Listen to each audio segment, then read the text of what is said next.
날 사랑하사 언제나 새 생명 주시나니 영광의 그날에 이르도록 언제나 주만 바라봅니다. 맘속에 시험을 받을 때와 무거운 근심이 있을 때에 주께서 그때도 같이 하사 언제나 나를 도와주시네. 언제나 주는 날 사랑하사 언제나 새 생명 주시나니 영광의 그날에 이르도록 언제나 주만 바라봅니다. 뼈 아픈 눈물을 흘릴 때와 쓰라린 마음으로 탄식할 때 주께서 그때도 같이 하사 언제나 나를 생각하시네. 언제나 주는 날 사랑하사 언제나 새 생명 주시나니 영광의 그날에 이르도록 언제나 주만 바라봅니다. 내 몸의 약함을 아시는 주 못 고칠 질병이 아주 없네. 괴로운 날이나 기쁠 때나 언제나 나와 함께 계시네. 언제나 주는 날 사랑하사 언제나 새 생명 주시나니 영광의 그날에 이르도록 언제나 주만 바라봅니다.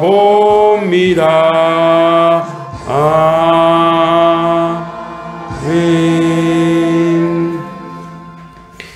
하나님 말씀 로마서 11장입니다. 11장 25절에서 32절입니다. 로마서 11장 25절로 32절입니다.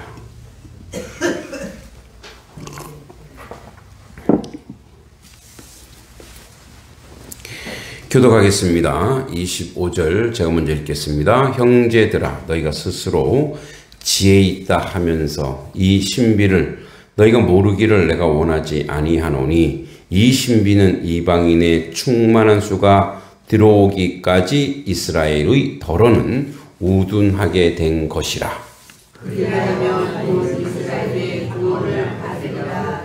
기록된 바 구원자가 시온에서 오사 야곱에게서 영원하지 않은 것을 돌이키시고 내가 그들의 죄를 없이 할 때에 그들에게 이루어질 내 언약이 이것이라 함과 같으니라. 복음으로 하면 그들이 너희로 말미암아 원수된 자요 택하심으로 하면 그것으로 말미암아 사랑을 입은 자라. 하나님의 은사와 부르심에는 후회하심이 없느니라. 너희가 전에는 하나님께 순종하지 아니하더니 이스라엘은 순종하지 아니하고 이제 긍휼을 거두리라. 이와 같이 이 사람들이 순종하지 아니하니 이는 너희에게 베푸시는 긍휼로 이제 그들도 긍휼을 얻게 하려 하심이라. 하나님이 모든 사람을 순종하지 아니하는 가운데 가두어 두심은 모든 사람에게 긍휼을 베풀려 하심이로다. 아멘. 우리 옆사람 앞뒤사람 인사하겠습니다. 잘 오셨습니다. 예, 주의 이름으로 문안합니다. 네, 네, 네, 감사합니다. 네, 감사합니다. 예, 저도 잘 왔습니다. 네, 네, 우리 원금선 성도님이 몇 년 만에 오신 거예요? 한 20년 되셨나? 네, 20년까지는 안 됐어요? 잘 오셨습니다. 박수. 이따 소개하긴 하겠지만, 네, 감사합니다. 네, 자, 오늘 후회 없는 인생이라는 주제로 함께 말씀을 나누는데, 여러분 인생이 후회가 되십니까? 후회가 된다면, 주성이 후회된다고? 네. 네, 주성이 나름대로 7년은 평생입니다. 일평생. 네. 우리는 이제 살아온 대로 내가 그때 후회와 선택이 같이 가요. 그때 내가 이런 선택을 했었으면, 응? 이렇게 했으면. 어떤 장로님이 저한테 그러더라고요. 제가 사실 이 동남시찰에 모 교회에서 저한테 전화가 왔었어요. 자기네 교회에 담임 목사로 와달라고. 근데 제가 거절했어요. 단석교에 오려고 그랬나 봐요.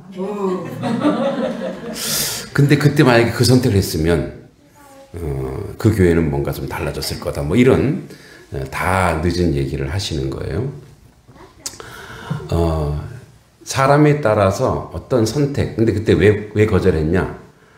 저는 목사를 청빙하는데 이제 다 그렇진 않지만 직장 개념으로 한 걸 되게 싫어해요. 직장 생활을 하듯이. 그러니까 예를 들어서 이제 사모님이 피아노를 치십니까? 사모님이 운전을 하십니까? 이런 쪽. 물론 이제 시골의 그 정서를 몰라서 그랬던 거죠, 저는. 그러니까 저는 그게 기분 나빴어. 네, 다른 사람 알아보세요. 이랬어요. 네, 네. 네, 잘했습니까? 네. 스토리는 그렇고요. 이제 우리가 후회를 할 때 항상 어떤 선택과 연결돼 있어요. 이 선택과. 근데 이걸 조금 깊이 생각하면 오늘 얘기가 나옵니다. 그게 하나님의 섭리와도 연결돼 있어요. 그러니까 인생은 내가 선택하고 내가 판단해서 그래서 뭐예요? 이게 내가 하니까 뭐예요? 후회도 나한테 오는 거예요.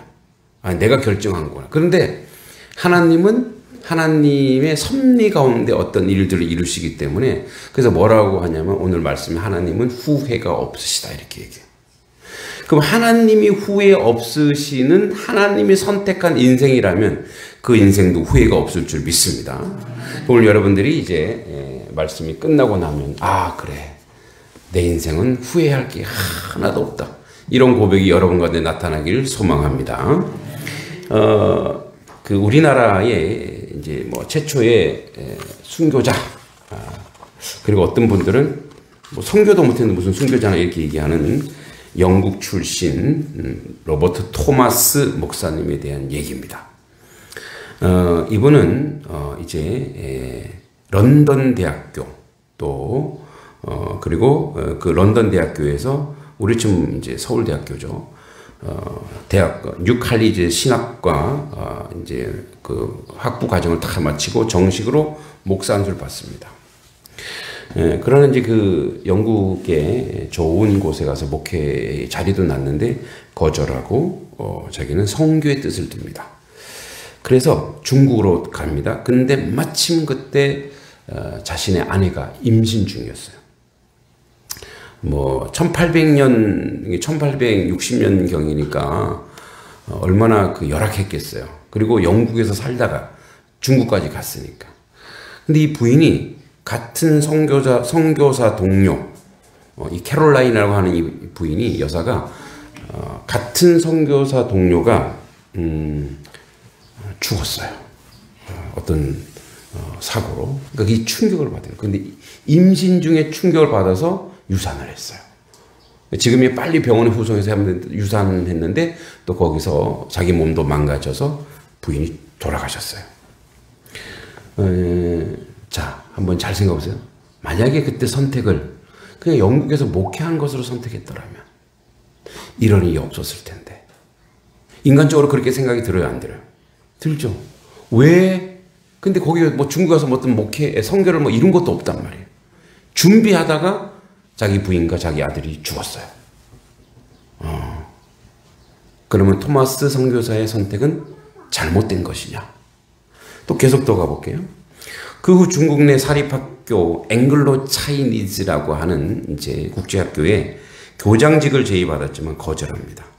그리고 중국에서 조선인 가톨릭 신자를 만난 것이 계기가 되어서 이제 1865년 조선으로 잠입합니다. 몰래 들어가요. 그래서 성경을 배포하고 선교 활동을 벌이다가 배가 망가져서 다시 중국으로 돌아와 베이징에 있는 선교회 산하 학교에서 잠시 교장의 일로 부임합니다. 이듬해 1866년 조선 정부가 프랑스 신부들을 학살한 사건이 있었어요. 그래서 항의하기 위해 조선으로 떠나는 프랑스 함대를 탔는데 이 배가 또 이제 필리핀에 베트남에 일어난 반란을 진압하기 위해서 상하이에 떠나서 이제 베트남으로 가버리려고 그래요. 그래서 다시 내려서 이제 우리가 잘 아는 미국의 상선, 그러니까 이제 비즈니스 배죠. 그 상선인 제너럴 셔먼호를 탑니다. 우리 역사에도 나오죠. 제너럴 셔먼호. 이 제너럴 셔먼호가 이제 그 안에 통역으로 탑승해 다시 조선으로 갔는데 대동강을 거슬러 평양에 진입한 후 평양 간민들에게 우리가 내릴 수 있게 해달라. 그러니까 통상 수교 조약을 요구했지만 그 당시가 이제 흥선대원군이라 쇄국 정책 나를 꽉 닫다 놨단 말이에요. 그러니까 못 내리게 하는 거예요.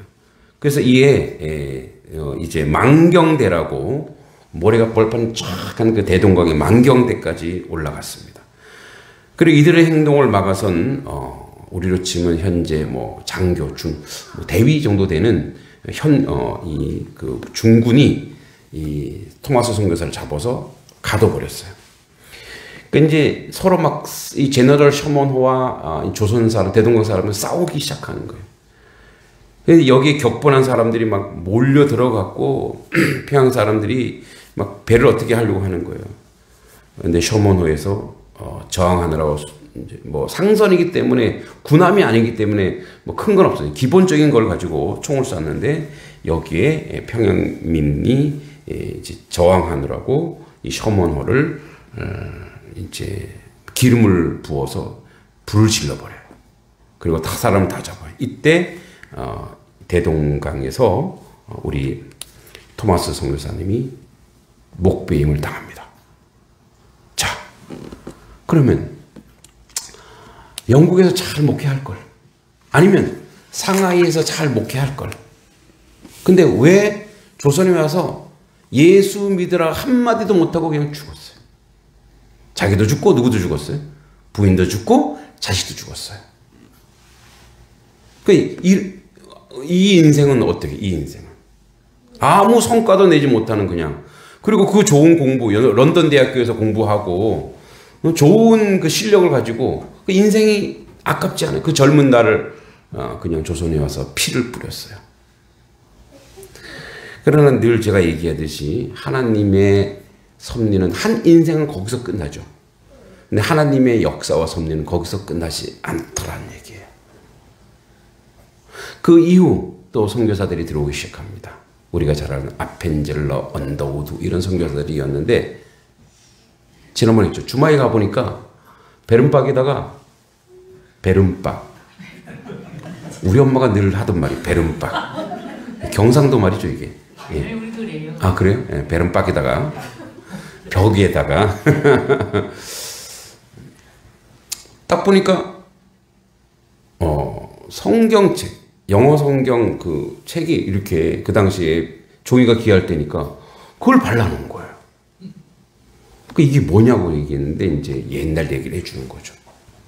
아, 토마스라고 하는 영국 선교사가 먼저 왔었구나. 그러니까 이 언더우드나 아펜젤 이런 선교사들이 더 힘을 냈죠. 여기 하나님의 뜻이 있구나. 그래서 그 선교의 역사가 일어나기 시작하면서 열매는 이제 그 이후의 세대들이, 그리고 오늘날까지 이 놀라운 열매가 있는 거예요. 여러분, 모세는 죽었습니다. 여호수아도 죽었어요. 모든 선지자도 다 죽었어요. 근데 하나님의 역사와 스토리는 지금도 진행됩니까? 진행되지 않고 있습니까? 지금도 역사적으로 진행되고 있습니다. 어제 이제 우리가 토요일 날 격주로 아이들 이제 공부 안 하고 놀이학교라 그래요. 놀이학교. 여러분, 요즘에는 노는 게 되게 공부해야 돼요. 잘 놀아야 돼. 애들 공동체로 놀기도 하고. 그래서 이제 어머니들도 같이 오라고 했어요. 근데 양동 지역의 엄마들은 운동을 다 잘해요. 와, 운동 실력이, 한 엄마는 제가 이렇게 풍선 달고 오는데 자기 자녀 풍선을 제가 터뜨렸다고 원수를 쫓듯이 저를 쫓아. 아유, 얼마나 무섭던지 막 도망가고, 안 돼, 안 돼 하면서 결국 그분에게 제가 당하고 말았습니다. 예, 자식을 해코지하는 원수 갚는 듯이 제가 뭐 풍선 하나 터뜨린 것 뿐인데, 예, 아주 재밌었어요. 2주 뒤에 또 합니다만, 이 엄마들이 너무 신나고 하는 거예요. 여러분, 엄마와 자녀가 놀 기회가 없죠. 맨날 뭐라 그래요? 공부해! 뭐해! 그죠? 근데 아이들이 엄마랑 놀고 부모님이랑 놀면 그 행복, 그러니까 뭐냐, 그 행복을 평생 못 잊는데요. 그 자기가 어떤 위기에 당해도 그 부모를 생각한다는 거. 행복했던 시간. 네, 그런 시간. 여러분, 하나님은 하나님의 섭리와 역사가 지금 뭐 아주 많은 열매가 아니지만 이렇게 이 단성리의 아이들과 함께하고 하는 것은 제가 잘해서 그렇습니다. 왜 다들 아멘을 안 하세요? 저 교만한 목사. 아닙니다. 제가 그냥 열매를 맺을 뿐입니다. 그게 너무 감사한 거예요. 이 단석교회에 기도했던 눈물에 기도의 사람들이 있었다라는 거예요. 할렐루야. 그러니까 저는 그냥 제가 그래요. 오늘 오후에도 이제 저기 양서 쪽에 성덕교회라고 거기서 이제 설교 헌신 예배를 해달라는데요. 뭐 교회 얘기해달라는 얘기겠죠. 가서 그런 얘기합니다. 저는 그냥 한 게 없다. 그냥 이 열매를 제가 그냥 따먹을 뿐이다. 그러니까 얼마나 제가 복받은 놈인가. 근데 그 전에 뭐 한 사람인데 피 뿌린 사람들이 있더라 이거예요. 기도한 사람이 있다 이거예요. 헌신한 사람들이 있다 이거예요. 이거는 하나님의, 오늘 이제 하나님 섭리인데, 하나님의 섭리의 역사는 어떨 때는 확 막 크게 보일 때도 있지만 어떨 때는 저 지하에 들어가서 보이지 않을 때가 있어요. 아무것도 없는 때가 있다니까요. 겨울 같은 때가 있었어요. 단석교회도 겨울 같은 때가 있었죠. 겨울 같은 때가 있단 말이에요. 봄 같은 때가 있고 또다시 겨울이 올 수도 있어요. 그러나 봄, 여름, 가을, 겨울이 있으나 하나님의 계획과 하나님의 섭리는 지워지지 않기도 하고 하나님의 역사와 섭리는 무너지지 않는다는 것이 오늘 주님이 우리에게 주시는 말씀입니다. 아멘. 그래서 형제들은 너희가 스스로 지혜있다면서 25절에 이 신비 하나님의 신비 너희가 모르기를 내가 원하지 아니하노니 이 신비는 이방인의 충만한 수가 들어오기까지 이스라엘 더러는 우둔하게 된 것이라. 이스라엘 사람들이 자기들이 하나님 믿는다고 하면서 선민이라고 하면서 자기들이 하나님 축복을 자기들 것으로 착각하고 내가 잘해서 이 김동기 목사가 오니까 교회가 변하고 교회가 바꾸고 말이야. 사람들이 막 들어오고 애들도 오고 와 역시 목사님 최고야. 이런 착각하지 마라. 그래 이걸 뭐래 우둔한 자라. 우둔한 자. 미련한 자라고 하는 거예요. 그 지혜가 없으면 이게 자기에게 영광 돌린다. 그게 아니에요. 여러분 모든 교회나 모든 가정이나 모든 역사에는 누군가 기도와 눈물과 하나님의 섭리가 있는 줄 믿습니다. 그래서 어느 시대에 뭐가 잘나면 그 사람이 잘난 게 아니에요. 그 교회가 누군가가 기도했다는 거예요. 그래서 우리도 다음 세대가 온전히 세워지기 위해서 우리도 지금도 끊임없이 기도해야 될 줄 믿습니다. 그러니까 지금의 여기에 만족하면 안 돼요. 끊임없이 기도하여 이 다음 세대가 온전히 세워지도록 기도해야 돼요. 그래서 뭐예요? 이스라엘이 저렇게 망하는 거는 아이고 저것들은 잘 됐다가 아니라는 거예요. 여기엔 분명히 하나님의 신비가 있고 하나님의 섭리가 있대요. 왜 그랬냐? 자, 하나님이 딱 보시니까 원래는 이스라엘을 통해서 이방에게 하나님의 구원의 역사를 이루시려고 했어요. 예수님을 통해서. 그런데 보니까 어떻게 해요? 인간이 연약하고 인간이 약해. 그러니까 그들의 응답과 그들의 순종이 너무나 약한 거예요. 그래서 어떻게 해요? 이방인에게 먼저 가자. 이방인으로 하여금 다시 이스라엘로 시기나게 이스라엘의 하나님을 만날 수 있는 구조. 그러니까 결국은 뭐예요? 결국은 이방인이나 이스라엘이나 구분할 필요도 없지만 온 인류가 하나님은 구원받기를 원하십니까? 원치 않으십니까? 구원받기를 원하십니까? 그래서 그 역사를 이루신 거예요. 그래서 26절에 그래 온 이스라엘이 구원을 받으리라. 자, 지금 현재, 자, 요 로마서가 써진 현재는 그게 아니, 현실을 보세요. 보니까 온 이스라엘이 구원을 받으리라가 아니에요. 지금 보면 거절하고 거부하고 예수님 잡아서 십자가 못 박아 죽이고 예수 믿는 자를 다 잡아 죽이고 그런 상황인데 뭐라고 얘기하냐면 자기도 바울도 피해자예요, 피해자 아니 피해자예요. 유대인들한테 몇 번이나 그 태장이라서 이런 엉덩이 맞는 거 있죠. 우리나라 곤장 같은 거. 그 곤장을 50에 하나 감한 49대죠. 49대를 3번이나 맞았대요. 이거 3대 맞으면 기절한대요. 깨어나면 어떻게 해요? 또 맞자. 또 맞자 해요. 깨어나면 또 때리고 또 때리고 몇 번을 기절했을 거 아니에요. 예? 도망 다니기도 하고 동족에게 배신당하기도 하고 그런데 지금 바울이 뭐라 그래요? 이스라엘이 구원을 받으리라. 자기 동족이 지금은 저렇게 못났고 아주 못난 짓을 하는데 구원을 받으리라 이거예요. 자, 요거를 그러면 우리 양동 지역으로 가져오자고요. 우리 장로님도 기도하셨지만 저 사람들 지금 주님 모르는 사람들 하나님 알지 못하는 사람들 뭐라고 고백해야 된다고 우리가 저들도 하나님의 백성이 되리라. 아멘. 할렐루야. 그 되리라. 아유 안 돼. 맨날 술 먹고, 응? 교회 오라 그러면 맨날 말 교회 밖에만 어슬렁어슬렁거리고 안 돼. 누굴 얘기하는 건 아닙니다. 안 돼. 그거는 뭐예요? 하나님의 섭리를 모르는 거예요. 하나님의 뜻을 모르는 거예요. 그러니까 우리가 단정할 수 없어요. 왜? 하나님의 뜻과 하나님의 계획은 뭐예요? 하나님의 뜻과 계획은 우리가 모르는 사이에 이루어지는데 정답은 하나 있어요. 답은 알아요. 우리 결과는 알아요. 하나님이 반드시 구원하리라. 아멘. 여러분의 자녀도 여러분이 복음을 전하는 남편도 아내도 온 가정이 하나님이 우리를 구원하셨더니 하나님의 열심으로 반드시 구원받은 줄 믿습니다. 그러니까 우리는 결과만 보고 기도하라고. 왜 자꾸 가정 보고 시험에 들어요? 결과만 보고 기도하라고. 반드시 하나님이 구원하신다. 그래서 기록된 바 구원자가 시온에서 오사 야곱에게서 경건하지 않은 것을 돌이키시겠고 지금 야곱이 누구냐? 야곱이 누구게요? 이스라엘이잖아요. 야곱이 경건치 않다라는 거예요. 왜? 하나님을 모르니까.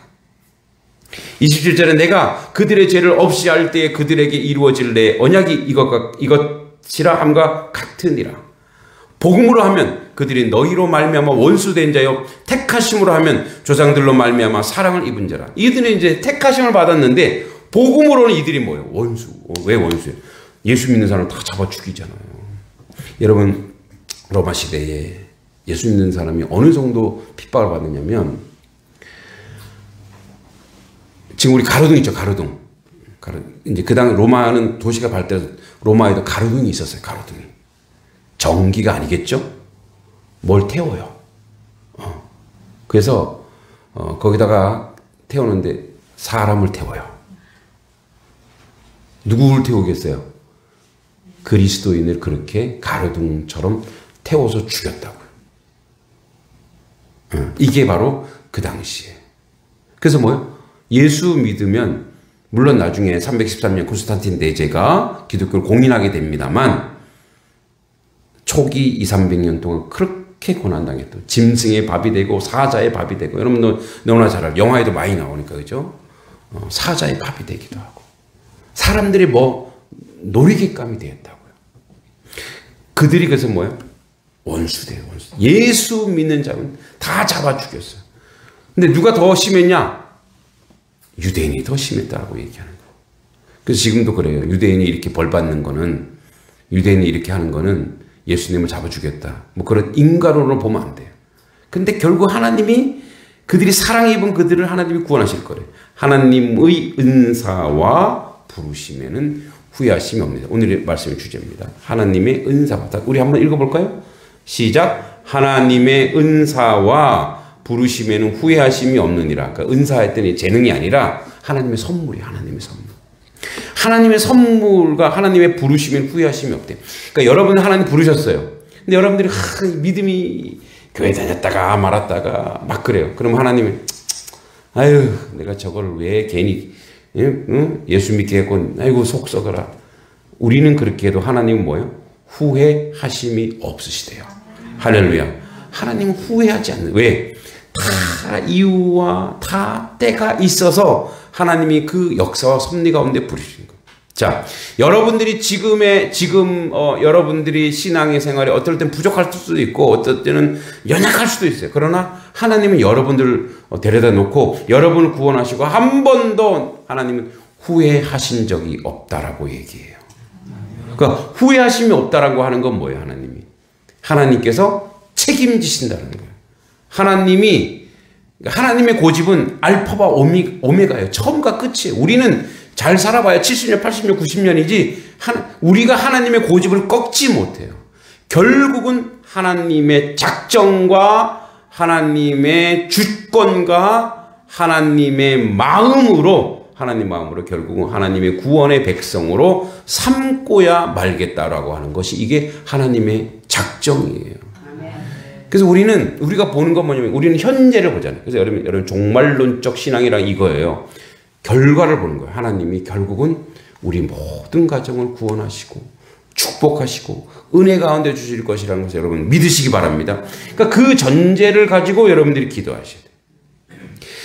그 결과를 가지고 여러분들이 기도하셔야 돼요. 그래서 여러분의 선택, 여러분들의 뭐랄까요? 그때 내가 조금 했으면 부자 됐을 텐데.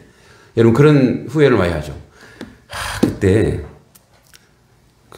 모 목사님께서 제가 주식을 그때 싸게 샀는데 돈이 좀 필요해서 그걸 팔아버렸대요. 근데 그 주식만 있으면 자기 지금 몇백억 부자가 됐을 거라는 거예요. 제가 그때 그랬죠. 그래서 그때 팔게 하신 거야. 네. 왜? 몇백억 있으면 지금 어떻게 될까요? 목회했겠어요? 아이고 목회 안 하죠. 아이고.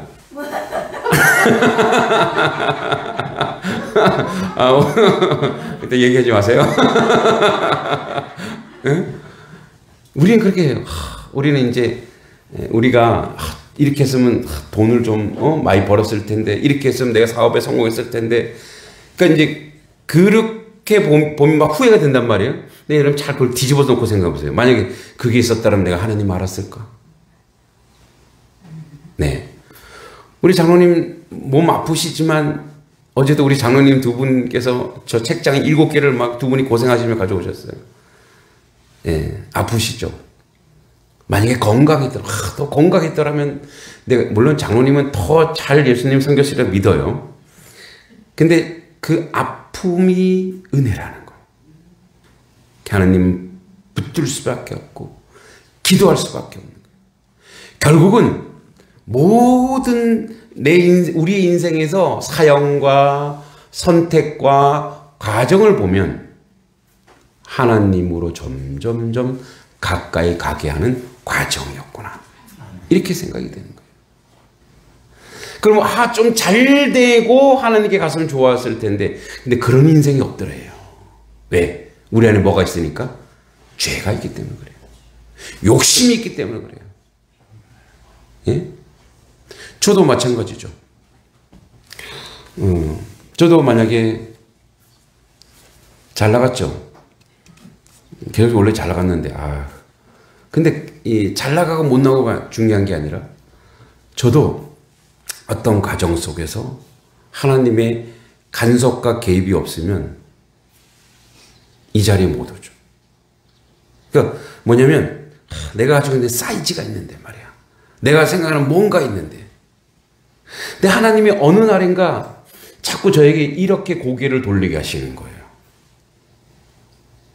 너 목회하면서 이 세상에 대접받고 싶냐? 응?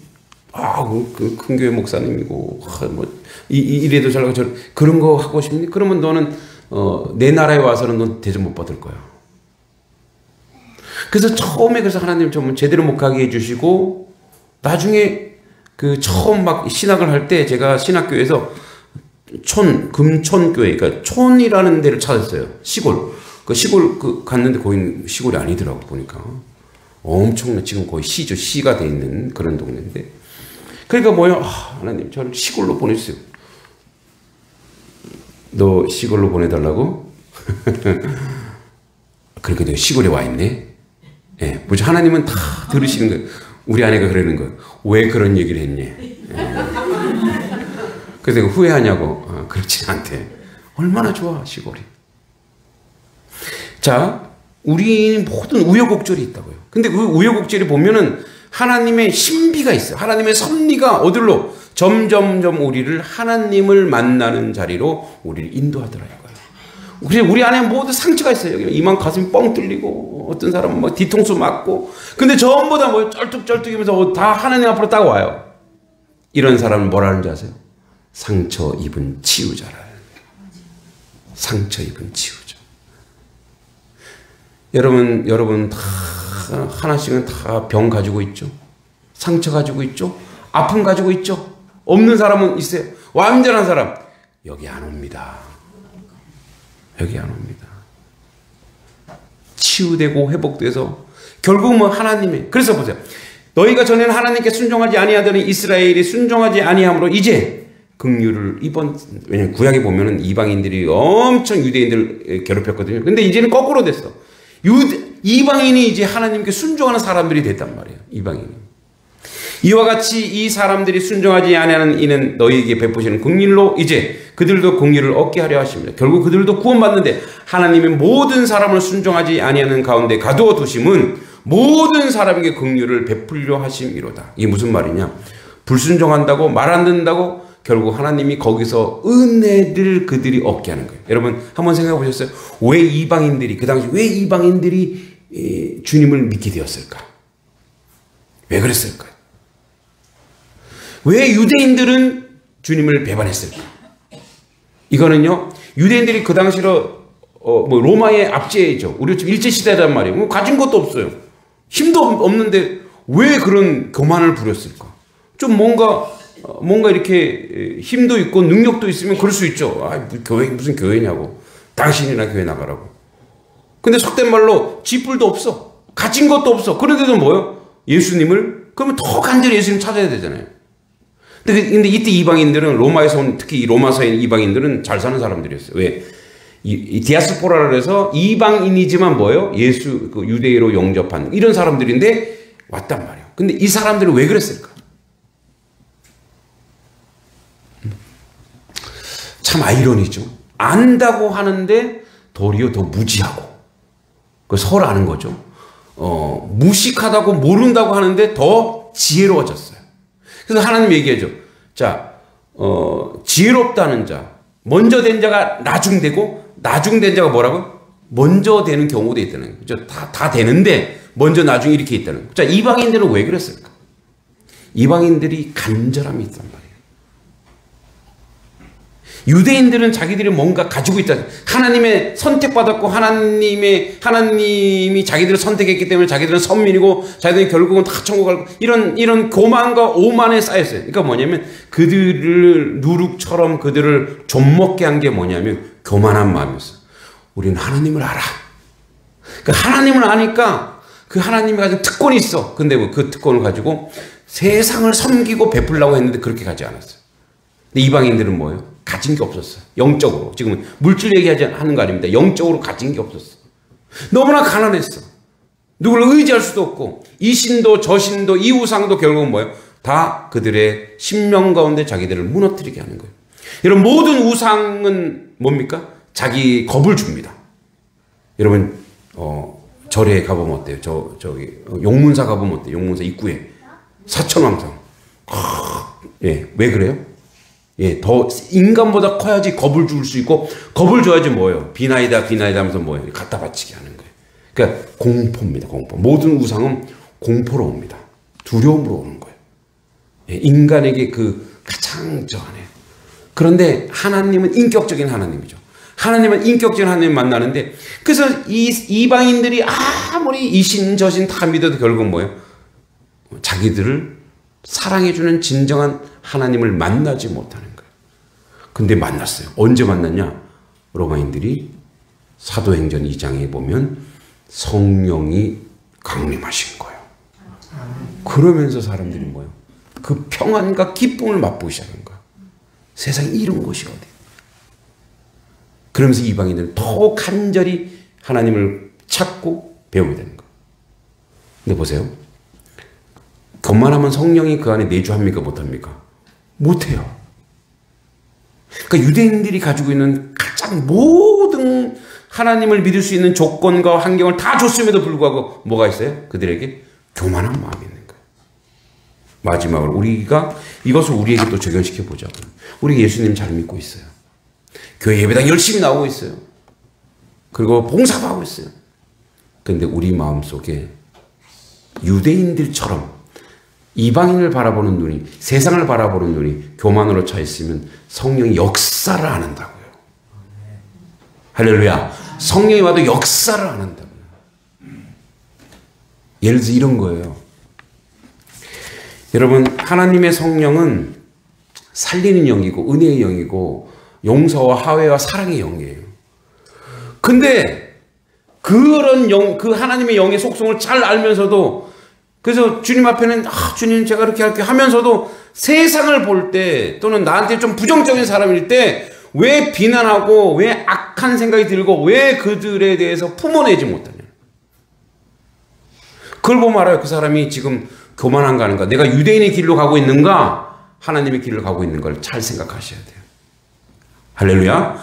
그래서 뭐예요? 그래서 가급적 우리는 내 마음속에 그게 동요되지 않더라도 끝끝내 우리 특히 진리에게는 우리 주변 교회가 라이벌이 되면 안 됩니다. 섬기는 대상이 돼야 되고 사랑의 대상이 돼야 되고, 여러분 가족도 뭐예요? 사랑의 대상이 되고 이해의 대상이 되고 배려의 대상이.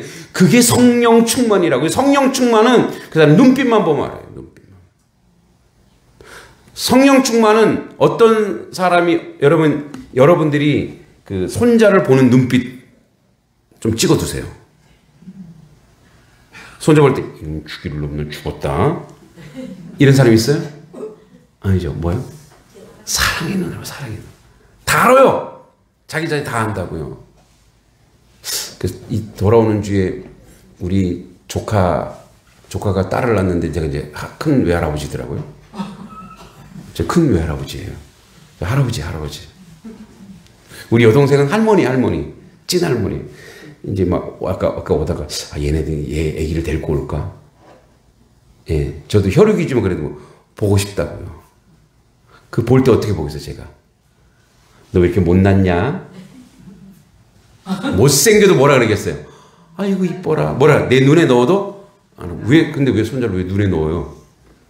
그 정도로 내 눈을 찔러도 그 사랑스러움, 그 사랑이 어디로 흘러가야 된다고요? 손자를 넘어서 원수 같은 자식에게로, 그리고 뭐예요? 이웃에게로 넘어가야 돼요. 마음이 안 되면 행동을 하세요. 자꾸 퍼주고 자꾸 배려해주고. 그래서 뭐예요? 그래야 우리가 또다시 예수님을 팔아넘기는 일이 없다고요. 예수 믿는다고 하면서 예수 팔아넘기고, 예배당에 다닌다고 하면서 하나님을 거절하고 거부하는 자리가 아니라, 여러분 인생은 후회 없는 인생입니다. 왜? 하나님이 선택했기 때문에 그렇습니다. 강도 만난 자, 우편에 강도 만난 자 마지막에 뭐예요? 얼마나 인생을 후회했겠어요. 그런데 뭐라고 예수님 할 때? 오늘 내가 나와 함께 낙원에 있으리라. 그때 그 선포로 그 인생은 후회가 없는 인생이 됐어요. 내가 강도로 살아왔지만 마지막에 하나님이 나를 선택해 주셨구나. 마지막에 하나님 나를 선택해 주셨구나. 여러분 모두는 조금 부족하고 연약하고 아프고 힘들지만 쩔뚝거리면서 휠체어 타고 오면서 그러면서 다 주님한테 왔다고요. 상처 입은 치유자가 돼 이제 또다시 세상으로 나갈 거예요. 세상에 나가서 여러분들의 연약함이 여러분들을 강하게 하고 약한 데서 곧 강함이라. 할렐루야. 그 놀라운 역사를 한 주 동안도 승리하시기 바랍니다. 아멘. 하나님은 여러분을 부르셨고 여러분에게 후회란 말 하지 한 적도 없습니다. 여러분들을 자랑스럽게 여기십니다. 자랑스러운 인생이시니 세상에 나가서 그 모습을 그대로 보여주시기 바랍니다. 하나님 은혜 감사합니다. 후회 없는 인생입니다. 누가 우리의 선택과 또 우리의 삶의 내용을 정죄할 수 있습니까? 하나님이 우리를 구해 주셨고 선택해 주셨습니다.